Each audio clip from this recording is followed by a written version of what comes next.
So what is going on, guys? NandoPrince93 here with another video.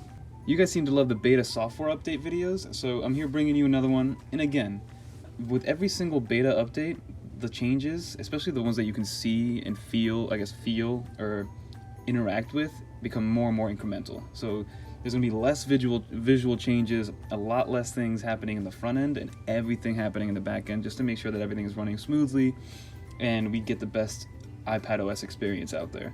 So this one's going to be IPadOS 13.1 beta 3, right? So I literally just installed it. This is the public beta. So if you guys are on the developer program, that's free. You guys should be able to get it.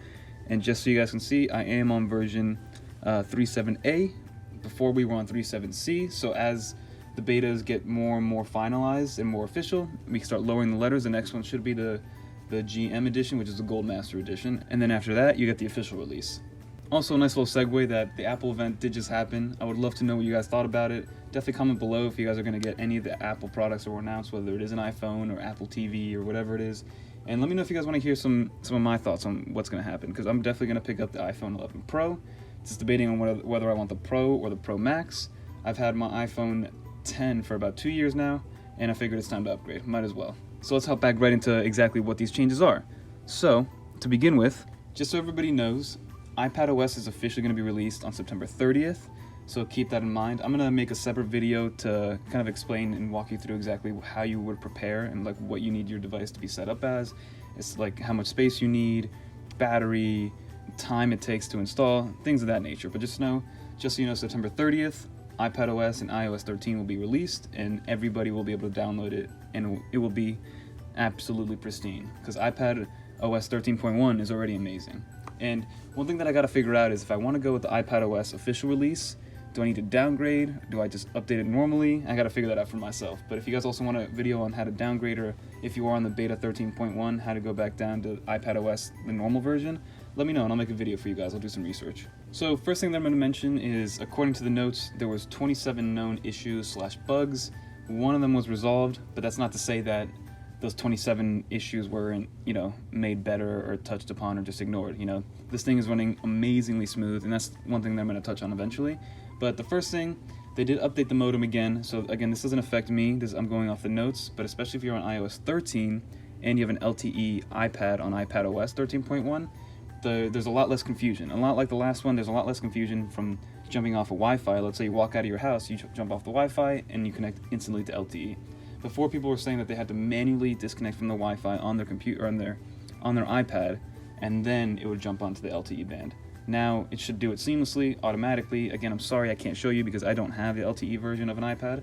Another thing I noticed, this is one of the few visual changes, I think the only one actually that I noticed. Apple TV logo has been updated, because now that the keynote was presented, Apple TV will be released November 1st for $4.99, which is a pretty compelling price in my opinion, especially compared to Netflix. But it's all based on content, right? So if the content isn't good, then why am I going to spend $5 a month on it? But with any new Apple hardware product, you get a year free of Apple TV, which I think is nice, especially if you want to try it out. And I think for anybody on an iOS device, you get a 1 month trial period.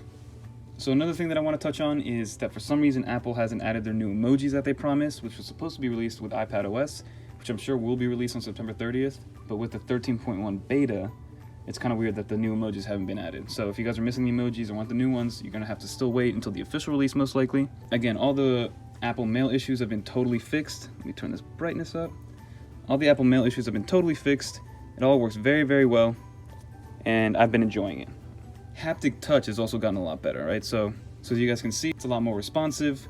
A lot of the things work well. You can just click out of it. If you go back to the Mail app, boom, everything looks good. There aren't any hiccups really that I'm noticing.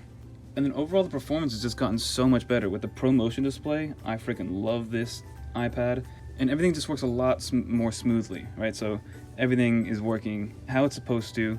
There aren't any issues. Everything is very, very fast and responsive. I'm really enjoying everything that comes along with it. The widgets are working really, really well.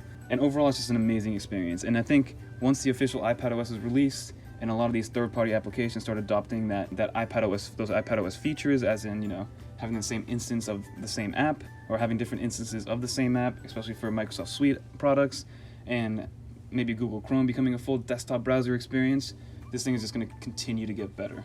So overall, really enjoying it. I know there isn't a lot on the front end. Like I said, the only physical thing that I noticed that changed, the Apple TV logo, and that's because Apple TV was announced and will release November 1st.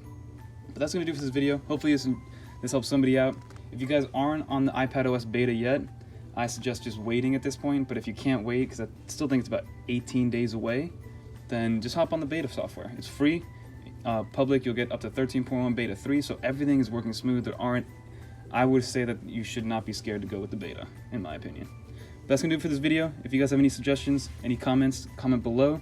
I'm also going to make a video, like I said, on how to prepare to update your iOS device or your iPadOS device to the new operating system. That's going to do it for this video. Don't forget to comment, like, subscribe. Really helps the channel grow. And until next time,